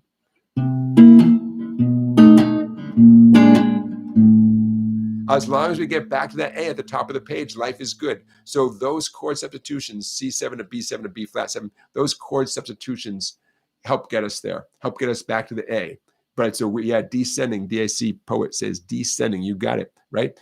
Now, you don't have to understand everything on this page. I just want you to see it in black and white in a context that we all are supposed to be familiar with, the 12-bar blues form, okay? So what I'm gonna do is put in the, I'll put more about this in the description of this video, you know, but I want you to see what it looks like, you know, on paper.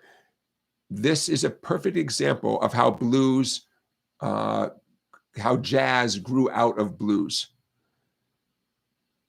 Once you start substituting the accepted chords for new alternative chords, number one, it doesn't sound quite as bluesy, not in the same way.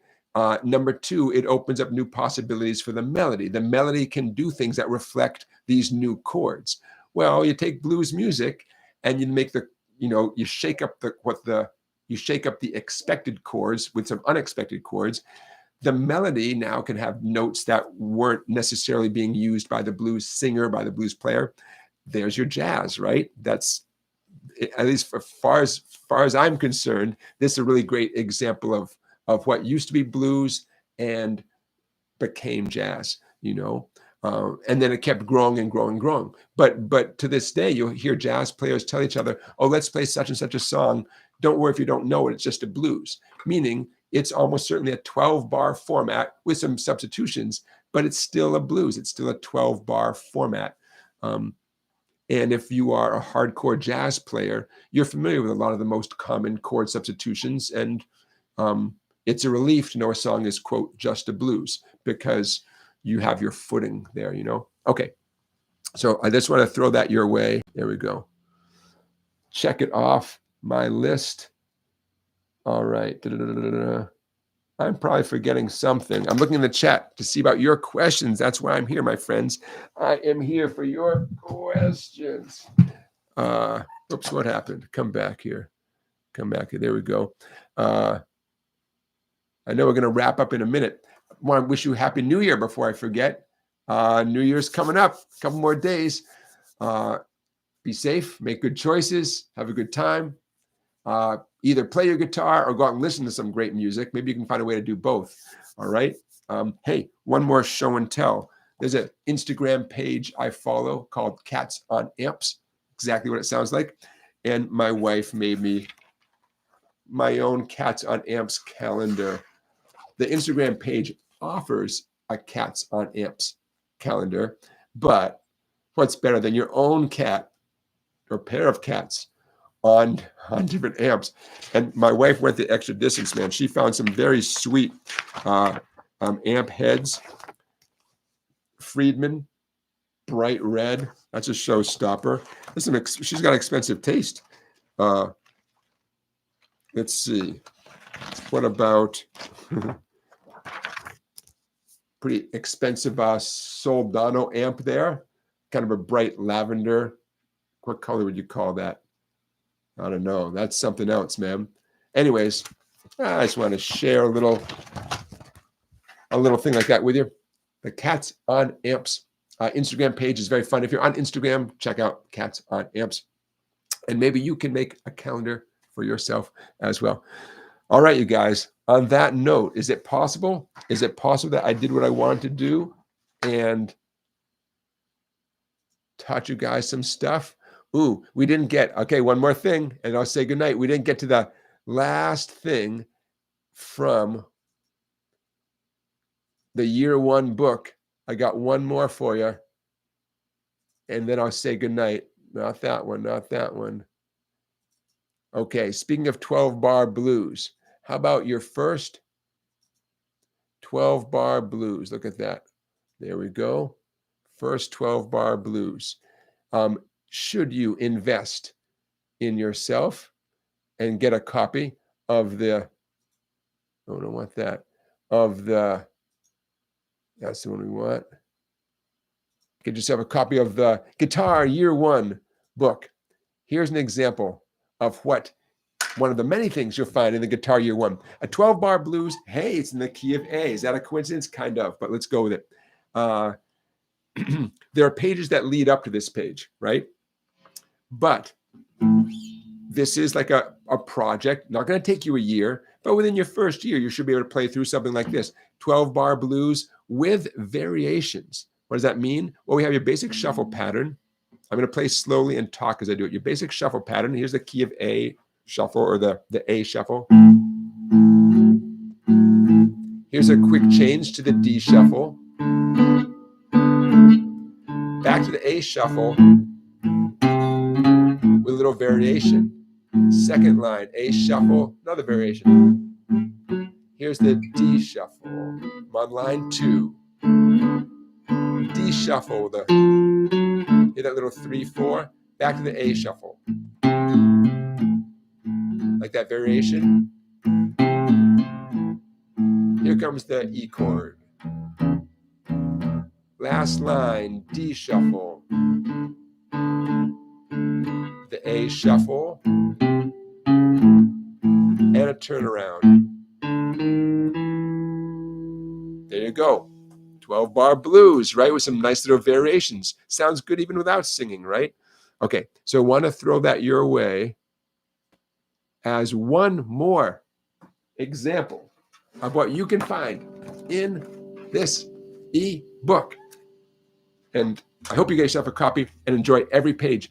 And there's a free video that goes along with the book.